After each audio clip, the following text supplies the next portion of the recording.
तर इथून पुढं खिल्लार वाढवायचा असेल, तुम्ही प्रदर्शन भरवताय प्रोत्साहन द्यासाठी, बरोबर. खिलार पालकांना प्रोत्साहन मिळालं पाहिजे. प्रदर्शन भरावली, आज माझा नंबर आला, उद्या तुमचा नंबर आला, तर तुम्ही त्यात आवड निर्माण होईल, तुम्ही अजून एखादं घ्याल. पण ह्याला पारदर्शकता नको का? ह्याला पारदर्शकताच नाही कसली. आधीच सगळं ठरवून नंबर ही नाही, ह्याला अर्थ नाही. बरोबर, ह्या गोष्टीसाठी सगळ्यांनी मिळून प्रयत्न केलं पाहिजेत.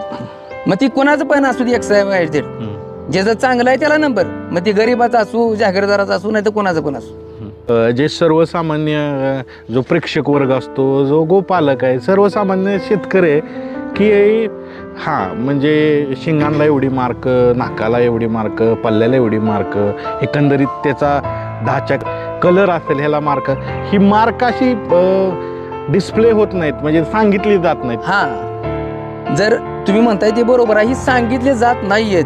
ऍक्च्युअली तुम्ही जी म्हणताय कलर, शिंग, तोंड, ह्या सगळ्या गोष्टीचे पॉईंट धरून एका जनावरात एक गोष्ट जास्त आहे त्याच्यापेक्षा, तर त्याच्यात दुसरे, मग पॉईंट नुसार जे जनावर पॉईंट जास्त जड जाईल त्याला नंबर द्या तुम्ही. तिथं काय होतंय माहित आहे का?